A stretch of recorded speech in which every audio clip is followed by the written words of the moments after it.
ഹരേ കൃഷ്ണ. എല്ലാവർക്കും മാധവത്തിലേക്ക് സ്വാഗതം. 2025 നവംബർ മാസം 2-ാം തീയതി ഞായറാഴ്ച. ഇന്ന് ശുക്ലപക്ഷ മഹാദ്വാദശി ആണ്.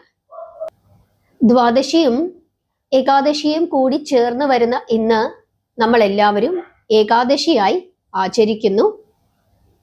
ഇന്ന് ഹിന്ദുമത വിശ്വാസികൾ എല്ലാവരും തന്നെ തുളസി ദേവിയെ പ്രാർത്ഥിക്കുന്നു. തുളസി ദേവിയുടെ വിവാഹ കഥ കേട്ട്, തുളസി ദേവിയുടെ കഥകൾ കേട്ട് എല്ലാവരും പ്രാർത്ഥിക്കാറുണ്ട്. ഭാരതത്തിന്റെ വിവിധ സ്ഥലങ്ങളിൽ, ഒരുപക്ഷെ കേരളം ഒഴിച്ചുള്ള മറ്റെല്ലാ സ്ഥലങ്ങളിലും തന്നെ തുളസി വിവാഹമൊക്കെ തന്നെ വളരെ ഗംഭീരമായി ആഘോഷിക്കാറുണ്ട്. നമുക്ക് തുളസി ദേവിയുടെ കഥയൊന്ന് കേട്ടു നോക്കാം. എല്ലാവരും വളരെ ശ്രദ്ധയോടുകൂടി, ഭക്തിയോടുകൂടി, ക്ഷമയോടുകൂടി ഇരുന്ന് ഈ കഥ അവസാനം വരെ കേൾക്കണം. കശ്യപ പ്രജാപതിയെ എല്ലാവർക്കും അറിയാം. കശ്യപ പ്രജാപതിയുടെ ഭാര്യമാരിൽ ഒരുവളായിരുന്നു ധനു. ധനു വലിയ സുന്ദരിയായിരുന്നു. ധനുവിൻ്റെ സൗഭാഗ്യത്താൽ അവൾക്ക് ഉത്തമന്മാരും ശക്തിമാന്മാരുമായ പുത്രന്മാരാണ് ജനിച്ചത്. അതിലൊരാളായിരുന്നു വിപ്രചിത്തി. വിപ്രചിത്തി മഹാബലവാനായിരുന്നു, പരാക്രമശാലിയുമായിരുന്നു. അയാൾക്ക് ഒരു പുത്രനുണ്ട്. അവനാണ് ദംഭൻ. ദംഭൻ വലിയ വിഷ്ണു ഭക്തനായിരുന്നു. എങ്കിലും ദൈവം അയാൾക്ക് ഒരു കുഞ്ഞിനെ നൽകിയില്ല. സന്താന ഭാഗ്യം ലഭിക്കാതെ ആയപ്പോൾ ഈ ദമ്പന് വളരെയധികം സങ്കടമാണ് ഉണ്ടായത്. ഒരിക്കല് അയാള് അസുരന്മാരുടെ ഗുരുവായ ശുക്രാചാര്യരെ സമീപിക്കുകയും തൻ്റെ ദുഃഖം അറിയിക്കുകയും ചെയ്തു. ഗുരു അദ്ദേഹത്തിന് എന്ത് മന്ത്രമാണ് ഉപദേശിച്ചു കൊടുത്തത്? ശ്രീകൃഷ്ണ മഹാമന്ത്രമാണ് ഉപദേശിച്ച് കൊടുത്തത്.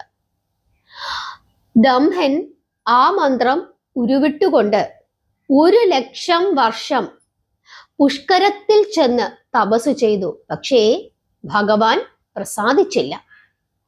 ഒടുവിൽ ആ തപസ്വിയുടെ ശിരസിൽ നിന്ന് ഒരു ഉജ്ജ്വലമായ തേജസ് പുറത്തേക്ക് വരികയും അതെല്ലായിടത്തും വ്യാപിക്കുകയും ചെയ്തു. ആ തേജസ്സിന്റെ കാഠിന്യത്താൽ സകല മുനിമാരും ദേവന്മാരും സങ്കടപ്പെട്ടു. അവരെല്ലാവരും ദേവേന്ദ്രനെയും കൂട്ടിക്കൊണ്ട് എവിടെ എത്തിച്ചേർന്നു? ബ്രഹ്മദേവന്റെ സമീപത്ത് എത്തിച്ചേർന്നു. പിതാതാവിനെ സമീപിച്ചിട്ട് സകല വിഷമങ്ങളും പറഞ്ഞു. ഉടൻ തന്നെ ബ്രഹ്മദേവൻ അവരെ എല്ലാവരെയും കൂട്ടിക്കൊണ്ട് എങ്ങോട്ടേക്ക് പോയി? വൈകുണ്ഠത്തിലേക്ക് പോയി. വിവരം അറിഞ്ഞു മഹാവിഷ്ണു. അദ്ദേഹം ദേവന്മാരോടും ബ്രഹ്മദേവനോടുമെല്ലാം പറയുകയാണ്, നിങ്ങൾ ഒട്ടും വിഷമിക്കണ്ട.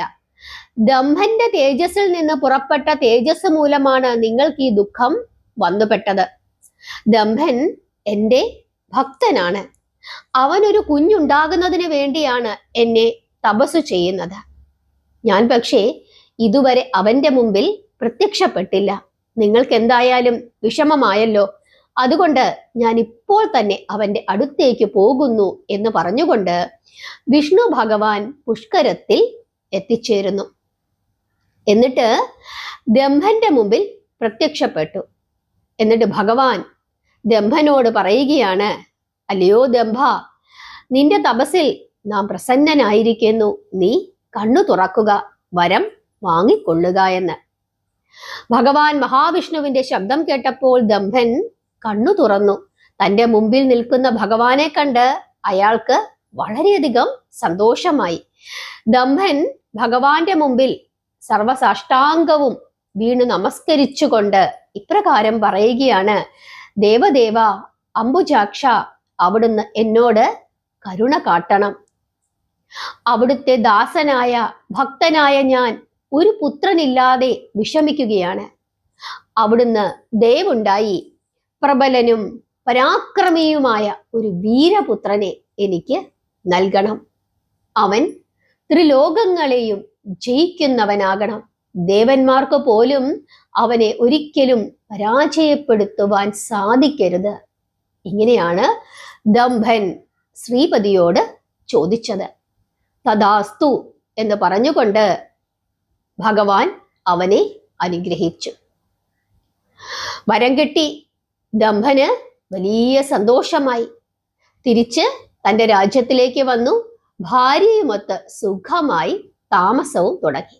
അങ്ങനെ മാസങ്ങൾ കഴിഞ്ഞു. ഭാര്യ ഗർഭിണിയായി. അവൾ അതീവ തേജസ്സുള്ള ഒരു കുഞ്ഞിനെ പ്രസവിച്ചു. ദംഭന് വളരെയധികം സന്തോഷമായി. തൻ്റെ കുഞ്ഞിന്റെ ജാതകർമ്മങ്ങളെല്ലാം മുനിമാരെയൊക്കെ വരുത്തി വലിയ ഉത്സവത്തോടു കൂടി ആഘോഷിച്ചു. അവന് പിതാവ് എന്തു പേരാണിട്ടത്? ശംഖചൂഡൻ എന്ന പേര് ഇട്ടു. ശംഖചൂഡൻ ആ ഗൃഹത്തിൽ വെളുത്ത പക്ഷത്തിലെ ചന്ദ്രനെ പോലെ വളരാൻ തുടങ്ങി. അതിതേജസ്വിയായിരുന്നു ശംഖചൂഡൻ. അങ്ങനെ അവൻ പല പല ബാലലീലകളുമാടി മാതാപിതാക്കളെ സന്തോഷിപ്പിച്ചു. അങ്ങനെ എല്ലാവരുടെയും വാത്സല്യം ഏറ്റുവാങ്ങിക്കൊണ്ട് ആ ശംഖചൂഡൻ വളരുകയാണ്. ശംഖചൂഡൻ വളർന്നു യുവാവായി. ജൈഗീഷവ്യ മുനിയുടെ ഉപദേശം അനുസരിച്ചിട്ട് പുഷ്കരത്തിൽ പോയി ബ്രഹ്മദേവനെ ധ്യാനിച്ചുകൊണ്ട് അദ്ദേഹം തപസ് ചെയ്യാൻ തുടങ്ങി. ഏകാഗ്രമായ മനസ്സോടുകൂടി ഇന്ദ്രിയങ്ങളെ അടക്കി ഗുരു ഉപദേശിച്ചു കൊടുത്ത ബ്രഹ്മ നാമങ്ങളെല്ലാം ഉച്ചരിച്ചുകൊണ്ട് ശംഖചൂഡൻ തപസ്സു ചെയ്യുന്നു. അങ്ങനെ ശംഖചൂഡന്റെ ഭക്തിയിൽ സന്തുഷ്ടനായ ബ്രഹ്മദേവൻ അവന്റെ മുമ്പിൽ പ്രത്യക്ഷപ്പെട്ടു. എന്നിട്ട് വരം ചോദിച്ചു. എന്തു വരമാണ് വേണ്ടത് എന്ന് ബ്രഹ്മദേവൻ ചോദിച്ചു. ഉടൻ തന്നെ ബ്രഹ്മാവിനെ കണ്ട് സന്തോഷത്തോടുകൂടി ശംഖചൂഡൻ പറയുകയാണ്, വിധാതാവേ, ഞാൻ ദേവന്മാരാൽ അജയ്യനായി തീരണം. അതാണ് ചോദിച്ചത്. ബ്രഹ്മദേവൻ ഉടൻ തന്നെ വരവും കൊടുത്തു. അതിനുശേഷം സൃഷ്ടികർത്താവായ ബ്രഹ്മദേവൻ ശംഖചൂഡന് ദിവ്യമായ ശ്രീകൃഷ്ണ കവചം പ്രദാനം ചെയ്തുകൊണ്ട് പറയുകയാണ്, നീ ബദരീവനത്തിലേക്ക് പോവുക. അവിടെ ധർമ്മധ്വജന്റെ പുത്രി തുളസി സകാമഭാവത്തിൽ തപസ്സു ചെയ്യുന്നുണ്ട്. നീ അവളെ ഭാര്യയായി സ്വീകരിക്കുക. ഇങ്ങനെ പറഞ്ഞിട്ട് ബ്രഹ്മദേവൻ അപ്രത്യക്ഷനായി. ബ്രഹ്മദേവൻ നൽകിയ വരത്താൽ സന്തുഷ്ടനായി തീർന്ന ശംഖചൂഡൻ ബ്രഹ്മാവിന്റെ ആജ്ഞപ്രകാരം ബദര്യാശ്രമത്തിലേക്ക് പുറപ്പെടുകയും തുളസി തപസ് ചെയ്യുന്ന സ്ഥലത്ത് എത്തിച്ചേരുകയും ചെയ്തു. അതിസുന്ദരിയാണ് തുളസി. തുളസിയെ കണ്ടപ്പോൾ തന്നെ ശംഖചൂഡന് വളരെയധികം സന്തോഷമായി. ഇത്ര സുന്ദരിയാണ്. അതിമനോഹരിയും ഉത്തമ ശീല ഗുണങ്ങളുമുള്ള തുളസിയെ കണ്ട് ശംഖചൂഡൻ കുതിരപ്പുറത്തു നിന്നും താഴെ ഇറങ്ങി തുളസിയെ സമീപിച്ചു. തന്റെ മുമ്പിൽ വന്നു നിൽക്കുന്ന യുവാവിനെ കണ്ട് തുളസീദേവിക്കും വളരെയധികം പ്രേമം തോന്നി. ശംഖചൂഡൻ ചോദിക്കുകയാണ്, അല്ലയോ സുന്ദരി, അവിടുന്ന് ആരാണ്? ഈ ചെറുപ്രായത്തിൽ തന്നെ എന്തിനാണ് തപസ് അനുഷ്ഠിക്കുന്നത് എന്ന്. അപ്പോൾ തുളസീദേവി പറയുകയാണ്, ധർമ്മധ്വജ മഹാരാജാവിന്റെ പുത്രിയായ തുളസിയാണ് ഞാൻ. തപോവനത്തിലാണ് എന്റെ താമസം. അങ്ങാരാണ്? എന്നോട് ചോദിച്ചതു തന്നെ ഞാൻ അങ്ങോട്ടും തിരിച്ച് ചോദിക്കുന്നു എന്ന് തുളസി തിരിച്ചും ചോദിച്ചു. അപ്പോൾ ഈ ശംഖചൂഡൻ തൻ്റെ ജന്മരഹസ്യവും അതുപോലെ തന്നെ എന്തിനു വേണ്ടിയിട്ടാണ് താൻ ഇങ്ങോട്ട് വന്നത് എന്നുള്ള കാര്യമൊക്കെ തുളസിയോട് പറഞ്ഞു കൊടുക്കുന്നു. എന്നിട്ട് പറയുകയാണ്, എൻ്റെ പേര് ശംഖചൂഡൻ. പണ്ടു ഞാൻ വൃന്ദാവനത്തിലെ ശ്രീകൃഷ്ണന്റെ തോഴനായിരുന്ന സുദാമാവായിരുന്നു. ഭഗവാൻ ശ്രീകൃഷ്ണനെ ഉപാസിച്ചതുകൊണ്ടാണ്, ഭഗവാന്റെ ആ മഹാമന്ത്രത്തിന്റെ മഹാത്മ്യം കൊണ്ടാണ് എനിക്ക് എൻ്റെ പൂർവജന്മം അറിയുവാൻ സാധിച്ചത്. ഭവതിയെ നമുക്ക് വളരെയധികം ഇഷ്ടമായി. ബ്രഹ്മദേവൻ പറഞ്ഞിട്ടാണ് ഞാൻ ഇങ്ങോട്ടേക്ക് വന്നത്. ഭവതിയെ ഞാൻ ഗാന്ധർവ വിവാഹം കഴിക്കുവാൻ ആഗ്രഹിക്കുന്നു. ദേവിക്ക് സമ്മതമാണോ എന്ന് ഈ ശംഖചൂഡൻ തുളസിയോട് ചോദിക്കുന്നു. ഉടനെ തുളസീദേവിക്ക് വളരെയധികം അത്ഭുതമായി. കാരണം ശ്രീകൃഷ്ണ പരമാത്മാവിനെ ഭർത്താവായി ലഭിക്കണമെന്ന് ആഗ്രഹിച്ചുകൊണ്ട് തപസ് അനുഷ്ഠിക്കുകയായിരുന്നു തുളസി. പിന്നെ എന്തിനാണ് ബ്രഹ്മദേവൻ ഇങ്ങനെ ഇദ്ദേഹത്തെ ഇങ്ങോട്ടേക്ക് പറഞ്ഞയച്ചത് എന്നുള്ള സംശയമൊക്കെ തുളസീദേവിക്ക് തോന്നുകയും എന്നിട്ട് തുളസി ഇദ്ദേഹത്തിനോട് പറയുകയും ചെയ്യുകയാണ്, ഞാൻ ശ്രീകൃഷ്ണ പരമാത്മാവിനെ ഭർത്താവായി ലഭിക്കണമെന്നാണ് ആഗ്രഹിച്ചത്. പക്ഷേ അതിനുള്ള പുണ്യം എനിക്ക് ഇല്ല എന്ന് തോന്നുന്നു. നമ്മൾ ഇരുവരും എന്തായാലും മുൻ ജന്മത്തിൽ ഗോകുലവാസികൾ ആയിരുന്നുവല്ലോ. അതുകൊണ്ട് ശ്രീകൃഷ്ണ പരമാത്മാവിനെ സാക്ഷിയാക്കി ഞാൻ അദ്ദേഹത്തിന്റെ തോഴനായ അങ്ങയെ സ്വീകരിക്കുന്നു. അത് ഒരു പക്ഷേ ഭഗവാനും ആഗ്രഹിക്കുന്നുണ്ടാകാം. ഇങ്ങനെ തുളസീദേവി പറഞ്ഞുകൊണ്ട് ഇദ്ദേഹത്തെ വിവാഹം കഴിക്കുവാനുള്ള സമ്മതം അറിയിച്ചു. ആ സമയത്ത് ബ്രഹ്മദേവൻ ആകാശത്ത് വന്ന് നിന്നു. എന്നിട്ട് അവരെ ആശീർവദിച്ചുകൊണ്ട് പറയുകയാണ്, ശംഖചൂഡ, തുളസി വിഷ്ണുവും ലക്ഷ്മിയും പോലെ, ശിവനും പാർവതിയും പോലെ, മന്മഥനും രതിയും പോലെ ദീർഘകാലം സുഖമായി കഴിയുക. ഒടുവിൽ നിങ്ങൾ ഇരുവരും വിഷ്ണു ഭഗവാനും ലക്ഷ്മി ദേവിയിലും ലയിച്ചു കൊള്ളുക. നിങ്ങൾക്ക് എല്ലാ മംഗളങ്ങളും ഉണ്ടാകട്ടെ. ഇങ്ങനെ പറഞ്ഞ് ബ്രഹ്മദേവൻ ആകാശത്തു നിന്നുകൊണ്ട് അവരെ അനുഗ്രഹിച്ചു. ശംഖചൂഡന് വലിയ സന്തോഷമായി. തുളസിയെ ഗാന്ധർവ വിധി പ്രകാരം ശംഖചൂഡൻ വിവാഹം കഴിച്ചു. പിന്നെ തുളസിയെയും കൊണ്ട് തന്റെ പിതാവിന്റെ വസതിയിലേക്ക് പോവുകയും ചെയ്തു. ശംഖചൂഡനെയും തുളസിയെയും കണ്ട് അസുരന്മാരും ദേവന്മാരും എല്ലാവരും വളരെയധികം സന്തോഷിച്ചു. അസുരന്മാരെല്ലാം ശംഖചൂഡനെ തങ്ങളുടെ രാജാവാക്കാൻ വേണ്ടി ശുക്രാചാര്യരുടെ അടുക്കൽ ചെന്ന് ഭക്തിയോടുകൂടി അദ്ദേഹത്തെ സ്തുതിച്ചു. അതിനുശേഷം ശുക്രാചാര്യർ എല്ലാ അസുരന്മാരുമായി കൂടിയാലോചന നടത്തുകയും അവരുടെ എല്ലാം അഭിപ്രായത്തെ മാനിച്ചുകൊണ്ട് ശംഖചൂഡനെ അസുര രാജാവായി അഭിഷേകം ചെയ്യുകയും ചെയ്തു. രാജാവായതോടുകൂടി ഈ ശംഖചൂഡന്റെ ഭാവമെല്ലാം മാറി. അദ്ദേഹം ദേവന്മാരെ എല്ലാവരെയും ആക്രമിക്കുവാൻ തുടങ്ങി. ദേവന്മാരെല്ലാവരും കൂടി എതിർത്തു നിന്നുവെങ്കിലും ശംഖചൂഡനെ തോൽപ്പിക്കുവാൻ കഴിഞ്ഞില്ല. കാരണം ശംഖചൂഡനെ ഒരു ദേവന്മാർക്കും വധിക്കുവാൻ സാധിക്കുകയില്ല, എല്ലാവരെയും ജയിക്കും എന്നുള്ള വരമൊക്കെ മേടിച്ചു വെച്ചിട്ടുണ്ടായിരുന്നു. ഈ ശംഖചൂഡന് ഒരു പ്രത്യേകത ഉണ്ടായിരുന്നു.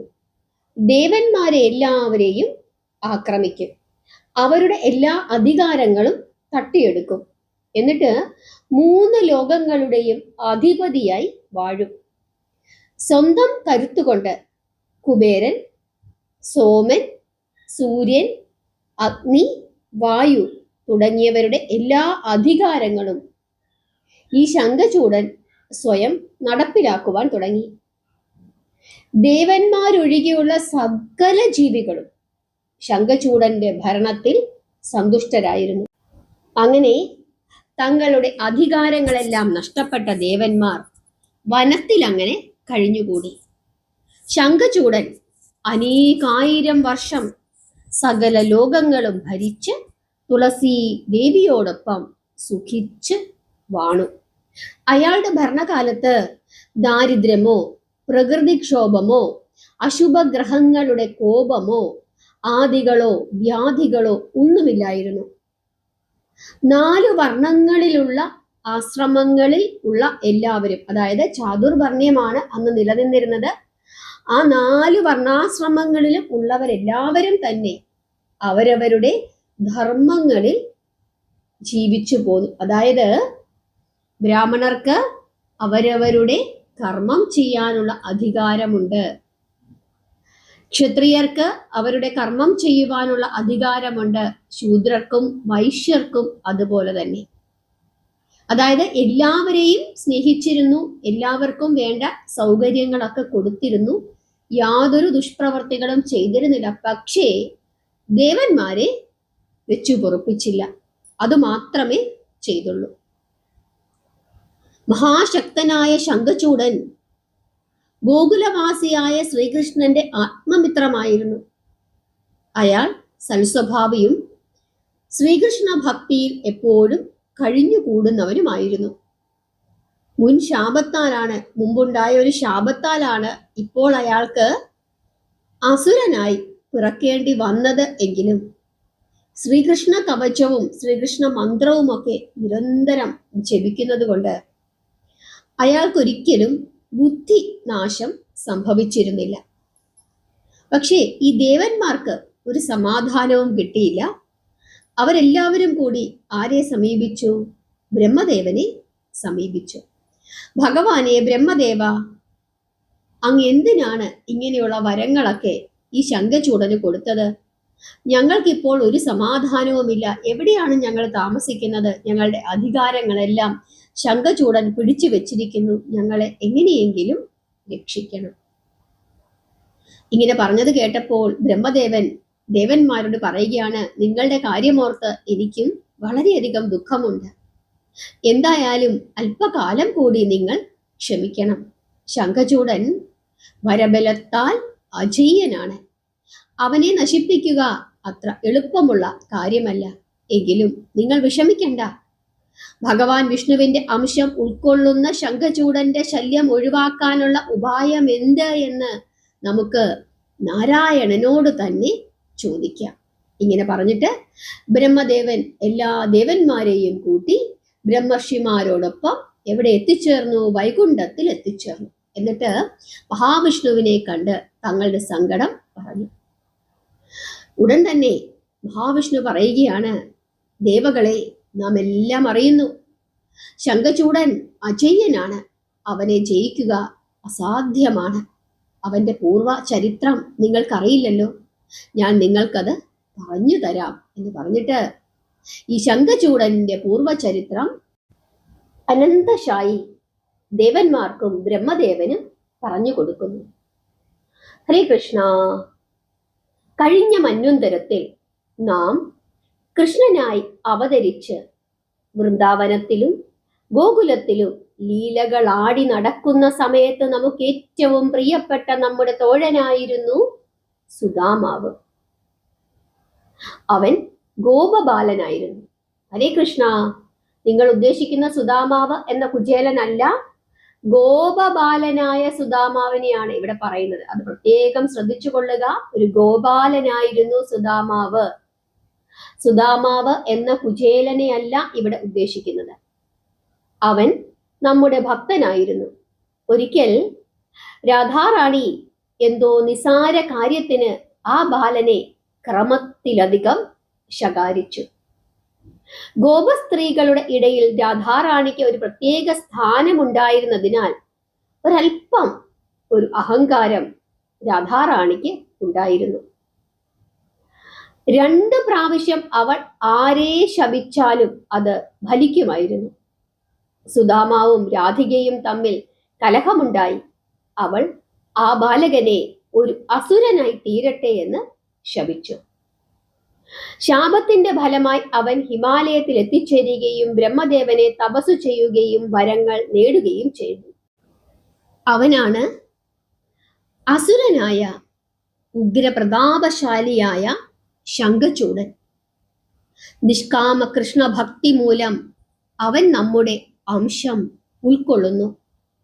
പല വിധത്തിലും ബലവാനാണവൻ. നാം അവനെ വധിച്ചാൽ അത് ആത്മഹത്യക്ക് തുല്യമാവും. അവൻ തന്നെയാണ് നാമും. അതിനാൽ നമ്മെ ഒഴിവാക്കി ഭഗവാൻ പരമേശ്വരനെ കണ്ട് നിങ്ങൾ ഇക്കാര്യം പറയുക. അങ്ങനെ അവരെല്ലാവരും കൂടി എവിടെ എത്തിച്ചേരുന്നു? കൈലാസത്തിൽ എത്തിച്ചേരുന്നു. ദേവന്മാരുടെ കൂടെ ബ്രഹ്മദേവനും മഹാവിഷ്ണുവും ഉണ്ട്. അവരെല്ലാവരും കൂടി കൈലാസത്തിൽ എത്തിച്ചേരുകയും കാവൽ നിൽക്കുന്ന നന്ദീശ്വരന്റെ സമ്മതത്തോടു കൂടി കൈലാസത്തിലേക്ക് എത്തിച്ചേരുകയും ചെയ്യുന്നു. അവിടെ പരാശക്തിയോടുകൂടി ഇരിക്കുകയാണ് മഹേശ്വരൻ. അദ്ദേഹത്തെ കണ്ട് അദ്ദേഹത്തെ എല്ലാവരും വാഴ്ത്തി സ്തുതിച്ചു. ഭഗവാനെ, പരമേശ്വര, രക്ഷിക്കണമേ എന്ന് പറഞ്ഞുകൊണ്ട് അവരെല്ലാവരും കൂടി ശംഖചൂഡന്റെ വിശേഷങ്ങളെല്ലാം പറഞ്ഞ് കേൾപ്പിച്ചു. ഉടൻ തന്നെ പരമേശ്വരൻ ദേവന്മാരോട് പറയുകയാണ്, ശ്രദ്ധിച്ചു കേട്ടുകൊള്ളുക. ബ്രഹ്മദേവ, ശ്രീഹരി, ദേവന്മാരെ, നിങ്ങൾ ദുഃഖിക്കണ്ട. ശംഖചൂഡ കഥ എനിക്കറിയാം. കൃഷ്ണനും രാധയ്ക്കും തങ്ങൾ സ്വതന്ത്രരാണ് എന്ന ഒരു മിഥ്യയായ അഭിമാനം വന്നപ്പോൾ നാം തന്നെയാണ് അവരെ മോഹിപ്പിച്ച് സുദാമാവിനെ ശപിപ്പിച്ചത്. അതായത് രാധാറാണിയെ കൊണ്ട് ശപിപ്പിച്ചതാരാണ്? പരമേശ്വരനാണ് എന്നിവിടെ പരമേശ്വരൻ സമ്മതിക്കുന്നു. അതുകൊണ്ട് എല്ലാത്തിനും കാരണം ഞാൻ തന്നെയാണ്. അതുകൊണ്ട് എല്ലാത്തിനും ഞാൻ തന്നെ പരിഹാരം കണ്ടുകൊള്ളാം. നിങ്ങൾ സമാധാനത്തോടുകൂടി ഇരിക്കുക എന്ന് മഹേശ്വരൻ പറഞ്ഞപ്പോൾ ശ്രീകൃഷ്ണ ഭഗവാൻ രാധയോടൊത്ത് അവിടെ എത്തിച്ചേരുന്നു. സുദാമാവിന് മോക്ഷം കൊടുക്കണമെന്ന് സാക്ഷാൽ ശ്രീകൃഷ്ണ ഭഗവാനും രാധാറാണിയും പരമേശ്വരനോട് അപേക്ഷിക്കുന്നു. മഹേശ്വരൻ എല്ലാവരെയും ആശ്വസിപ്പിച്ചു.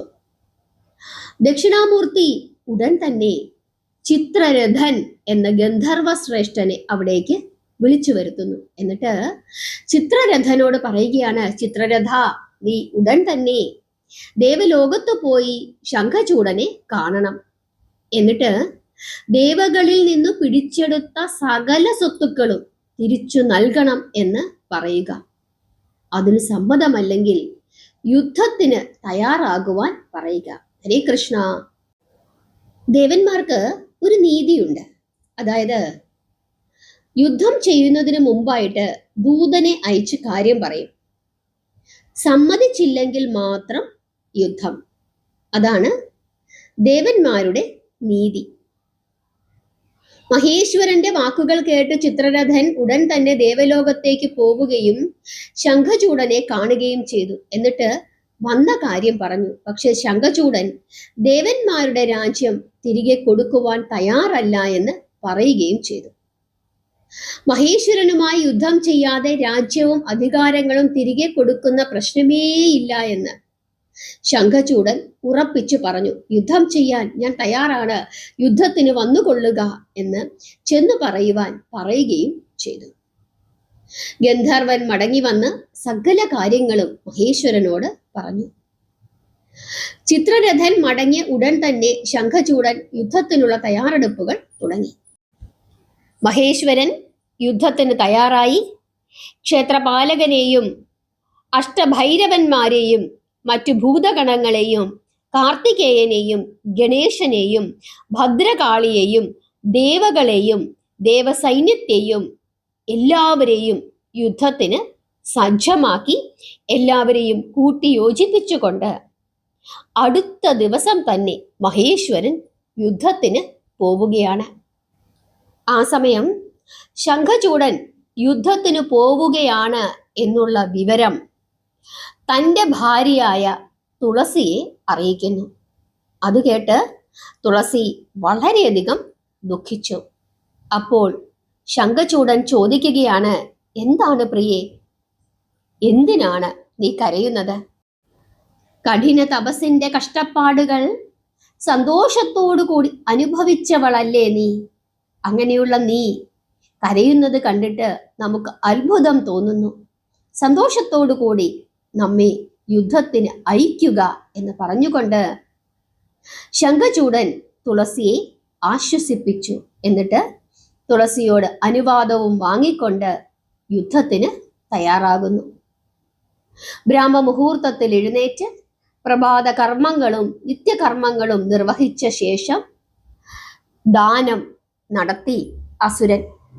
അതിനുശേഷം അദ്ദേഹം പുത്രനെ രാജാവായി അഭിഷേകം ചെയ്തു.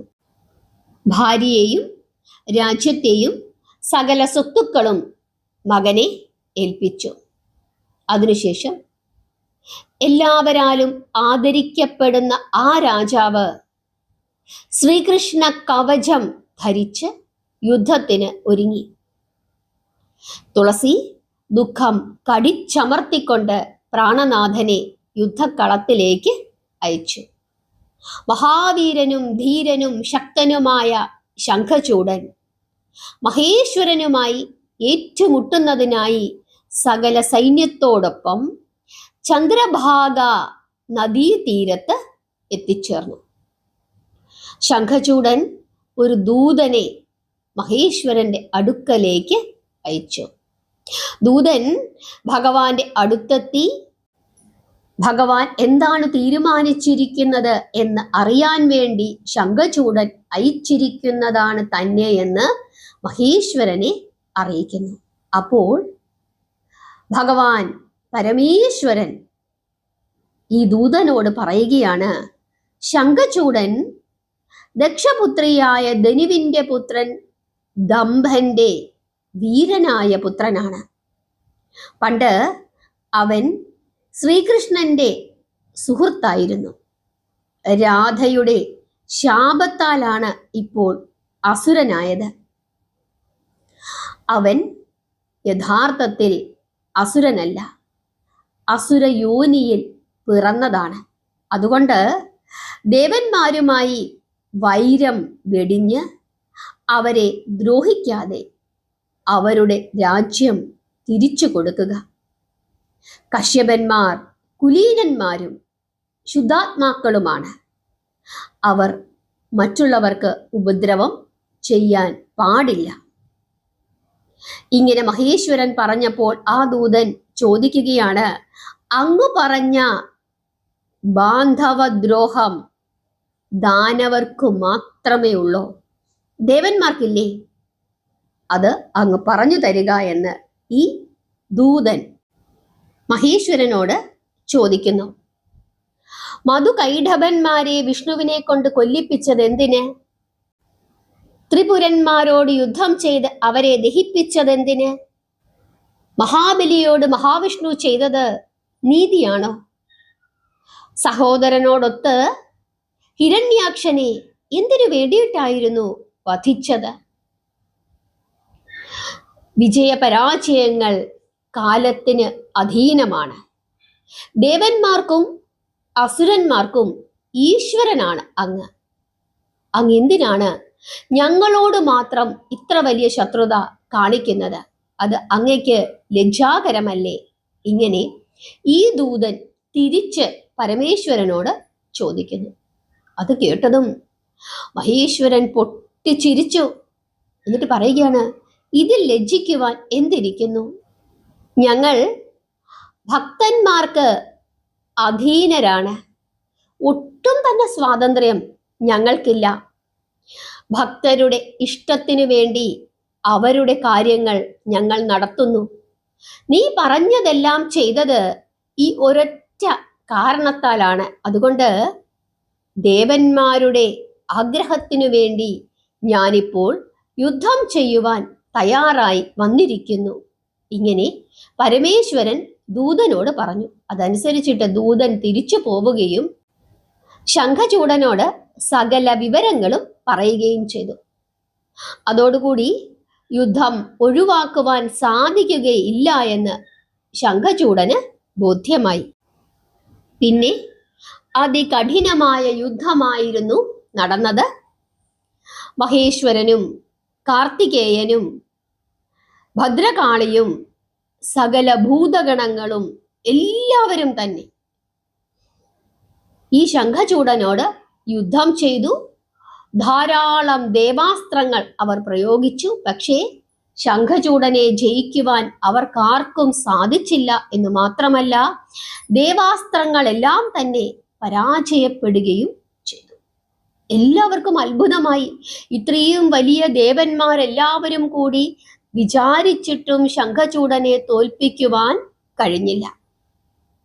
അതോടുകൂടി മഹാകാളി ഭദ്രകാളി ഭഗവാന്റെ അടുക്കലെത്തിയിട്ട് ചോദിക്കുകയാണ്, ഭഗവാനെ, എന്തു ചെയ്തിട്ടും ഇവനെ കീഴ്പ്പെടുത്തുവാൻ സാധിക്കുന്നില്ലല്ലോ.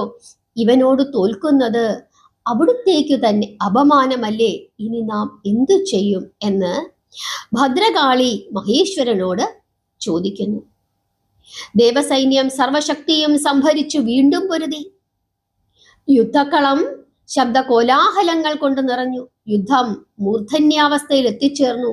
ഇരു സൈന്യത്തിനും നാശനഷ്ടങ്ങൾ ഉണ്ടായിക്കൊണ്ടിരുന്നു. പക്ഷെ അവർക്കാർക്കും തന്നെ ശംഖചൂഡനെ വധിക്കുവാൻ സാധിച്ചില്ല.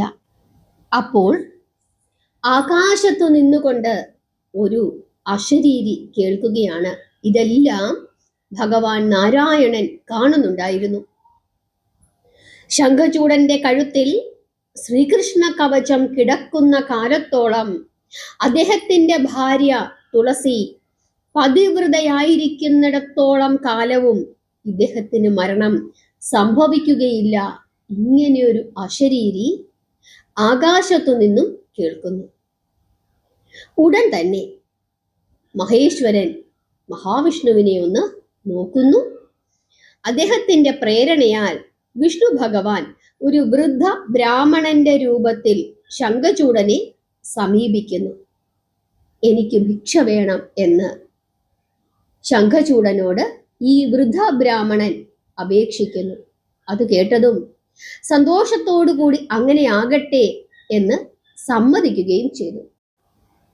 ആ വൃദ്ധ ബ്രാഹ്മണൻ ശ്രീകൃഷ്ണ കവചമാണ്, അതായത് ശംഖചൂഡന്റെ കഴുത്തിൽ കിടക്കുന്ന ശ്രീകൃഷ്ണ കവചമാണ് ചോദിച്ചത്.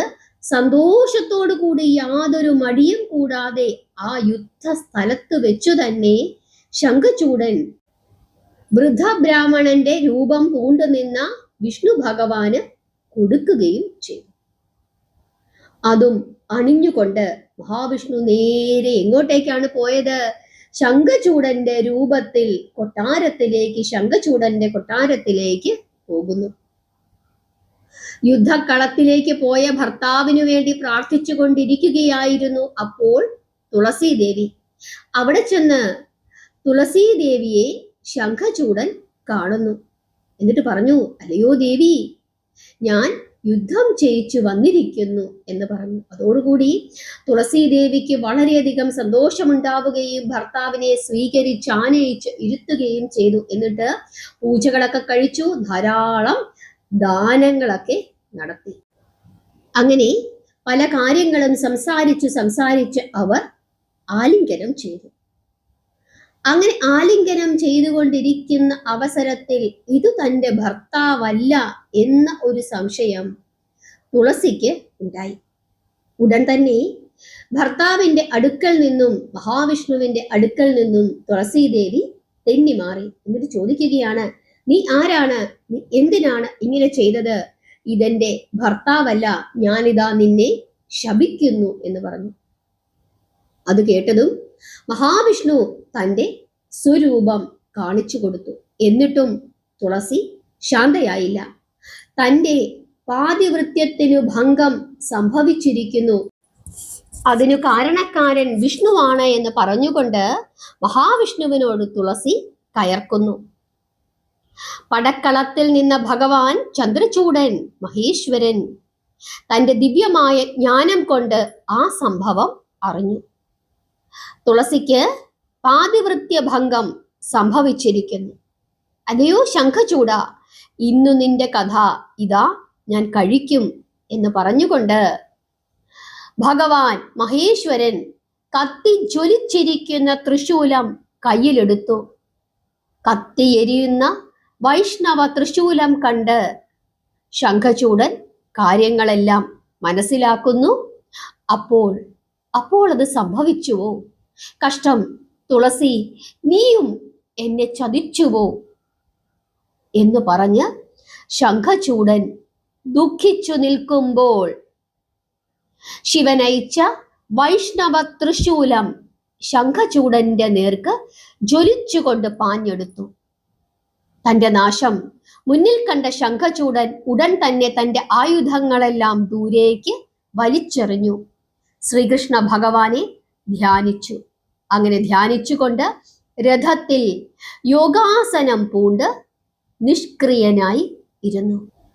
കൃഷ്ണ ഭഗവാനെ വൈകുണ്ഠപദേ എന്ന് ധ്യാനിച്ചുകൊണ്ട് അദ്ദേഹം ആ രഥത്തിൽ ഇരുന്നു. അപ്പോഴേക്കും തേരും ശംഖചൂടനും കത്തിയെരിഞ്ഞ് വെണ്ണീറായി. ആ സമയത്ത് ആകാശത്തു നിന്നും ഒരു സുവർണ വിമാനം പ്രത്യക്ഷപ്പെട്ടു. ശംഖുചക്ര ഗദാപത്മങ്ങളും മുരളിയും ധരിച്ച ശ്രീകൃഷ്ണ ഭഗവാൻ ദിവ്യമോഹനമായ ആകൃതിയിൽ അതിനുള്ളിൽ വിളങ്ങി. ഉടനെ ശംഖചൂടന്റെ ആത്മാവ് ശ്രീകൃഷ്ണ പരമാത്മാവിൽ ലയിക്കുകയും രഥം അപ്രത്യക്ഷമാവുകയും ചെയ്തു. ഇതിനിടയിൽ പാതിവൃത്യഭംഗം സംഭവിച്ച തുളസീദേവി കോപിഷ്ഠയായി ഭഗവാന്റെ നേർക്ക് തട്ടിക്കയറുകയാണ്. അപ്പോൾ വിഷ്ണു പറഞ്ഞു, തുളസി, കോപം അടക്കുക, നാം എല്ലാം പറയാം, ശ്രദ്ധിച്ചു കേൾക്കുക. ശപിച്ചതുകൊണ്ട് ഒരു ഫലവുമില്ല. നാം നിന്റെ ഭർത്താവാണ്, എന്നാൽ നിന്റെ ഭർത്താവ് അല്ല താനും. പതിവ്രതകളെ സംബന്ധിച്ചിടത്തോളം പരപുരുഷനെ ആലിംഗനം ചെയ്താലും അത് പാതിവൃത്യഭംഗം ഉണ്ടാക്കുന്നില്ല. നിന്റെ പാതിവൃത്യം തകർക്കാതെ ശംഖചൂടനെ തോൽപ്പിക്കുക എന്നുള്ളത് അസാധ്യമായിരുന്നു. അതുകൊണ്ട് മാത്രമാണ് നാം ഇത് ചെയ്തത്. ഇനി നാം ആരാണ് എന്ന് നീ നോക്കുക എന്ന് പറഞ്ഞിട്ട് ശംഖചൂടന്റെ ഭാവം മാറി ശംഖചക്ര ഗദാപത്മങ്ങൾ ധരിച്ചു 4 തൃക്കൈകളോടുകൂടി ഭഗവാൻ മഹാവിഷ്ണുവിന്റെ തേജസ്സുറ്റ രൂപം അവിടെ പ്രത്യക്ഷപ്പെടുന്നു. അപ്പോഴാണ് തുളസീദേവിക്ക് ഉൾക്കണ്ണുണ്ടായത്. ശരിക്കും മഹാവിഷ്ണുവിന്റെ രൂപം അപ്പോഴാണ് തുളസീദേവി കാണുന്നത്. അതോടുകൂടി പ്രേമഭക്തിയോടുകൂടി കൈകൾ കൂപ്പിക്കൊണ്ട് തുളസീദേവി ചോദിക്കുകയാണ്, പ്രഭോ, അങ്ങ് എന്തിനാണ് ഈ ചതി ചെയ്തത്? ഉടനെ മഹാവിഷ്ണു പറയുകയാണ്, ഭദ്രി, കേൾക്കുക.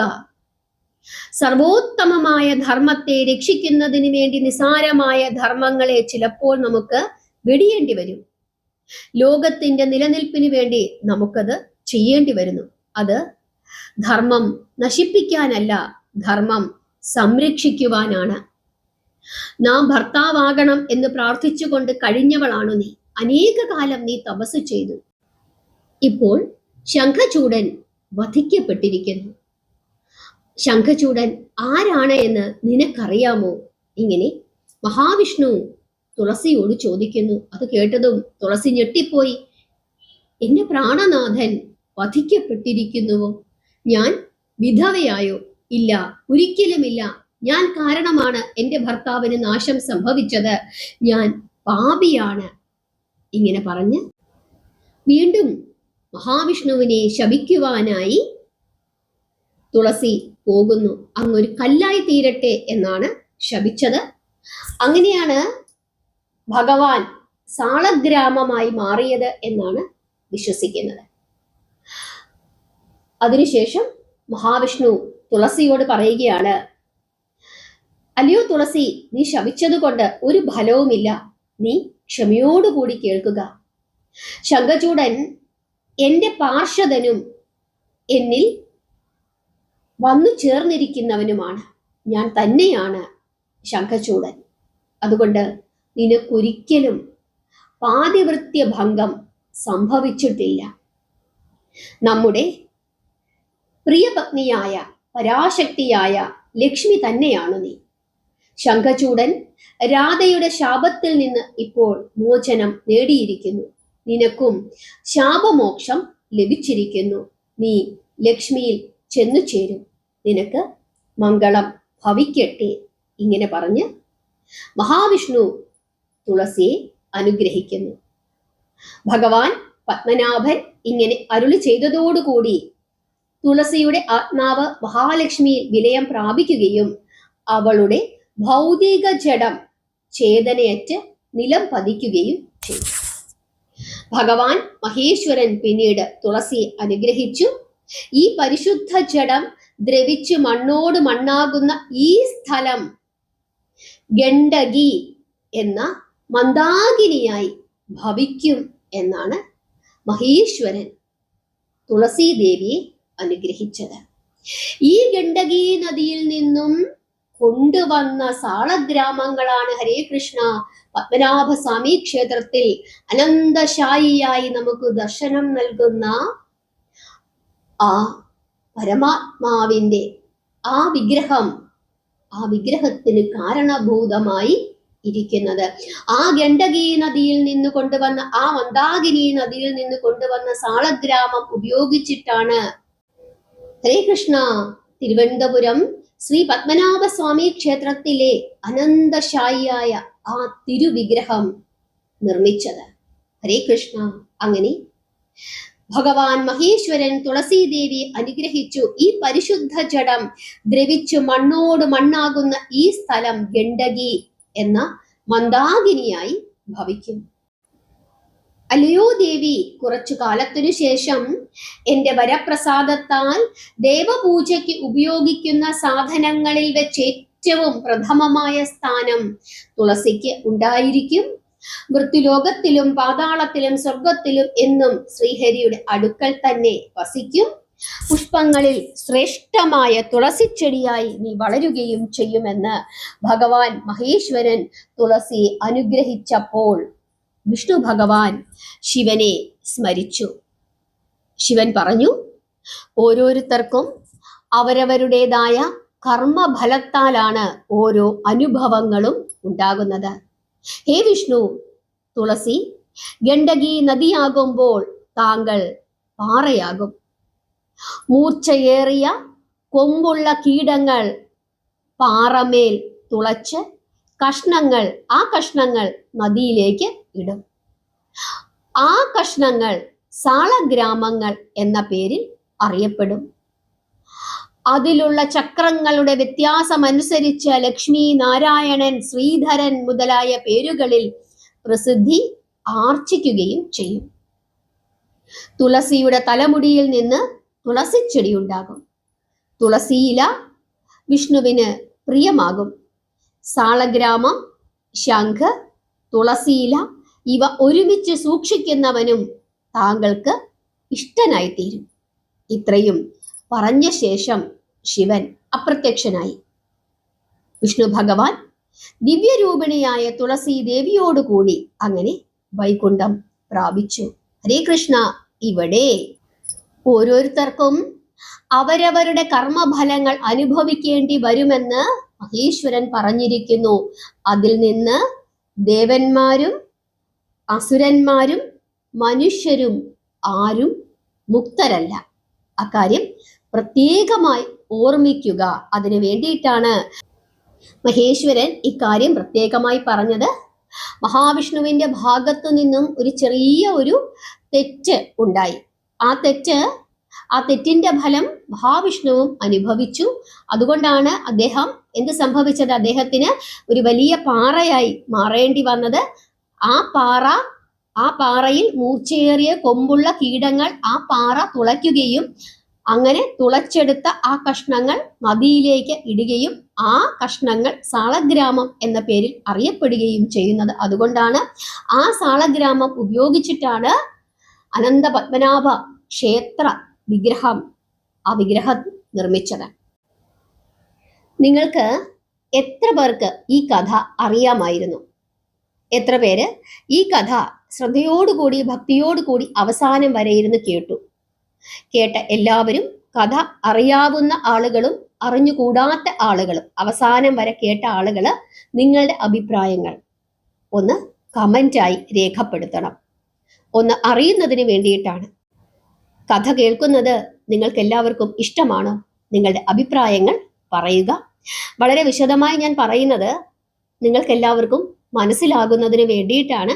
വേണമെങ്കിൽ നമുക്ക് ഒരു 5 മിനിറ്റിനുള്ളിൽ ഈ കഥ പറഞ്ഞു നിർത്താം. പക്ഷെ വിശദമായി പറയുന്നത് അതിന്റെ അർത്ഥമൊന്ന് നിങ്ങൾക്ക് കൃത്യമായി മനസ്സിലാക്കുന്നതിന് വേണ്ടിയിട്ടാണ്. എന്താണ് ഈ കഥ കൊണ്ട് ഉദ്ദേശിക്കുന്നത് എന്നുള്ള കാര്യം മനസ്സിലാക്കുന്നതിന് വേണ്ടിയിട്ടാണ്. കർമ്മഫലങ്ങൾ അത് അനുഭവിക്കണം എന്നുള്ള കാര്യം മനസ്സിലാക്കി തരുന്നതിന് വേണ്ടിയിട്ടാണ് ഈ കഥയൊക്കെ നമുക്ക് മുനിശ്രേഷ്ഠന്മാർ പറഞ്ഞു തന്നിട്ടുള്ളത്. നിങ്ങൾക്ക് എല്ലാവർക്കും മനസ്സിലായി, ഇഷ്ടപ്പെട്ടു എന്ന് വിശ്വസിക്കുന്നു. കഥ കേട്ടിട്ടുള്ള എല്ലാവരും കമന്റ് ഇടണം. ആദ്യമായി കേൾക്കുന്നവരും ഇതിനു മുമ്പ് കേട്ടിട്ടുള്ളവരും കമന്റ് ഇടണം. ഹരേ കൃഷ്ണ.